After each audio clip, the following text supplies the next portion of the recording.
James chapter 3, beginning at verse 1. Not many of you should become teachers, my brothers and sisters, for you know that we who teach will be judged with greater strictness. For all of us make many mistakes. Anyone who makes no mistakes in speaking is perfect, able to keep the whole body in check with a bridle. If we put bits into the mouths of horses to make them obey us, we guide their whole bodies. Or look at ships, though they are so large that it takes strong winds to drive them, yet they are guided by a very small rudder, wherever the will of the pilot directs. So also the tongue is a small member, yet it boasts of great exploits. How great a forest is set ablaze by a small fire, and the tongue is a fire. The tongue is placed among our members as a world of iniquity. It stains the whole body, sets on fire the cycle of nature, and is itself set on fire by hell. For every species of beast and bird, of reptile and sea creature can be tamed and has been tamed by the human species, but no one can tame the tongue, a restless evil full of deadly poison. With it we bless the Lord and Father, and with it we curse those who are made in the likeness of God. From the same mouth come blessing and cursing. My brothers and sisters, this ought not to be so. Does a spring pour forth from the same opening both fresh and brackish water? Can a fig tree, my brothers and sisters, yield olives, or a grapevine figs? No more can salt water yield fresh. One of the popular resources for the spiritual life and the season of Lent comes from the 4th century, the stories and sayings of the Desert Fathers. The Desert Fathers, and there were some Desert Mothers as well, were men who gave up the amenities of civilization and culture for a life of deprivation in the Egyptian desert. They gave up wealth and possessions, marriage and vocational ambition. They left civilization. They gave up the world in order to devote their lives entirely to God. In some ways, the Desert Fathers might be considered the first Christian monks. One of the Desert Fathers was a man by the name of Abba Arsenius. Arsenius was a well-educated Roman of senatorial rank who lived in the court to the Emperor Theodosius. He served as a tutor to the sons of Theodosius. While he was still serving in the imperial palace, Abba Arsenius prayed to God in these words, "Lord, lead me in the way of salvation." And a voice came to him saying, "Arsenius, flee from the world, and you will be saved." So Arsenius sailed secretly from Rome to Alexandria. He withdrew into a solitary life in the desert. And Arsenius once again prayed, "Lord, lead me in the way of salvation." And again he heard a voice saying, "Arsenius, flee, be silent, pray always, for these are the sources of your devotion and righteousness." Those words, flee, be silent, and pray, represent the spirituality of the desert, 3 ways of preventing the world from shaping us in its image, 3 ways into the spiritual life. And today I want to focus on the second of the commands, because it may well be the most challenging. Be silent. Silence is difficult for many of us. We are surrounded by words. Wherever we go, we are inundated with a torrent of words.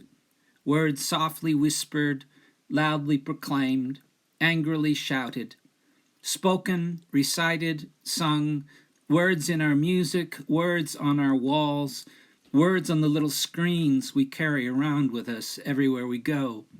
Words to be seen, words to be read, heard, glanced at. In his book, The Way of the Heart, Henry Nouwen says that words form the floors and the walls and the ceilings of our existence. And today, maybe more so than any time in our history, it is really difficult to get away from those words.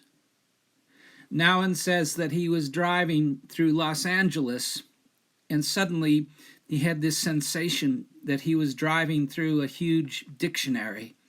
Wherever he looked, there were words trying to take his eyes from the road. They said, use me, take me, buy me, drink me, smell me, touch me. Words form the floor, the walls, and the ceilings of our existence. They ask something of us. Communication has a much higher value for us than contemplation. Information is in greater demand than reflection. Barbara Brown Taylor has a little book entitled When God is Silent. In that book, she points out that there was a time when only doctors wore pagers, and the only person who carried a telephone around with them all the time was the President of the United States, in case of a nuclear attack or something of that nature. Now, she says, we are all that important. It is more and more difficult for us to choose silence when communication is always possible, to let the phone ring, to let the email or the text go unread. It is so hard to do, to choose silence over communication, even for a few hours. We risk the loss of connection with people who cannot understand how anything can be more important to us than responding to them. Even when we are all alone, we are not silent. Taylor tells about the composer John Gage, who visited Harvard University and spent some time in an anechoic chamber, a room without echoes.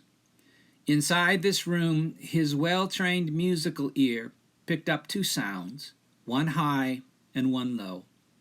When he described these sounds to the engineer in charge, he was told that the high sound was his nervous system in operation, and the low sound was his blood in circulation. No wonder silence makes us uncomfortable. Silence means nobody is talking to us. Nobody is listening to what we have to say. It means that things are not happening. It means that we're all alone. In the natural world, complete silence means that something has gone terribly wrong.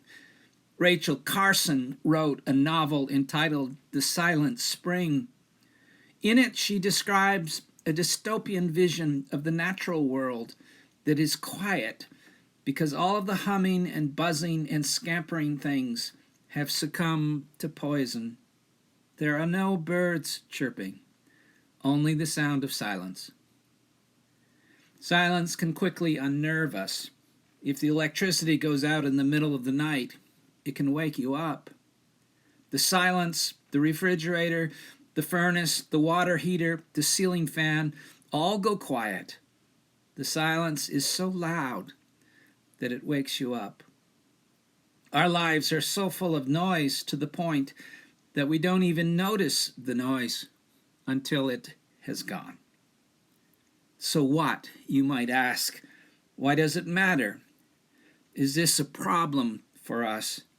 Why make the effort to try to cultivate silence in our lives? Well, for one thing, the Desert Fathers believed that silence was the most obvious way to avoid speaking carelessly or foolishly. James talks about this in chapter 3 of his letter. The only one who can reach perfection, he says, is the one who can control his tongue. Speaking, according to James, speaking without sin is very difficult. The easiest way to remain untouched by the sins of the world is to keep silence. It was the old proverb your mother was heard to repeat: if you don't have anything good to say, don't say it at all. Once you put words out into the ether, or once you press send on the angry email, you have reached the point of no return. As Abba Arsenius said, I have often repented of having spoken, but never of having remained silent. There are more positive reasons to cultivate the silence within our lives. Henry Nouwen says that silence guards the inner heat of the spiritual life. The inner heat is the life of the Holy Spirit within us. One desert father described it this way: when the door of the steam bath is continually left open, the heat inside rapidly escapes through it. Likewise, the soul, in its desire to say many things, dissipates its remembrance of God through the door of speech, even though everything it may say is good. Timely silence, then, is precious, for it is nothing less than the mother of the wisest thoughts. What needs to be guarded is the life of the Spirit within us, especially we who want to witness to the presence of God's Spirit in the world. We need to tend the fire within us with utmost care. Henry Nouwen says, our first and foremost task is to faithfully care for the inward fire so that when it is really needed, it can offer warmth and light to lost travelers. Otherwise, we'll have nothing to give. A third reason for cultivating silence within the spiritual life is that silence allows us to hear the still small voice of God. In his book, The Silence of Jesus, James Breach recounts his experience of traveling to Princeton University to hear W.H. Auden read some of his poetry. The lecture hall was packed with hundreds of people, all talking excitedly as they waited to see and hear the renowned poet. Breach says that the old man dawdled his way onto the lecture stage, and then, with the help of a microphone, he began to read. But his voice was soft, and the microphone was of no help. Breach says that the people in the lecture hall began whispering to each other, trying to translate what they believed Auden was saying, but the whispering soon became more audible than the old man's reading, and the collective sound of it all but drowned out Auden. What Breach learned in that lecture hall that night is captured in these words. He says, if we want to hear what a speaker is saying while others are talking, even though they are trying to be helpful, their voices distract our attention and interfere with our listening. In order for the speaker's own voice to be heard, the go-betweens must be silent. Sometimes I think that all of us who are trying to be so helpful in speaking for God may be talking so loud and so much about what we think God is saying that the actual voice of God cannot be heard. When my youngest daughter Caroline was just 3 years old, I took a break from the ministry to be Mr. Mom. We had a daily routine. We often went to the park. We ate Kraft dinner on a regular basis for lunch. There were certain TV shows that she liked to watch. Dora the Explorer was one I remember in particular. And sometimes we played a game. Caroline liked to play hide and seek, especially when she did the hiding and I did the seeking. But when we played it, we didn't play it very well.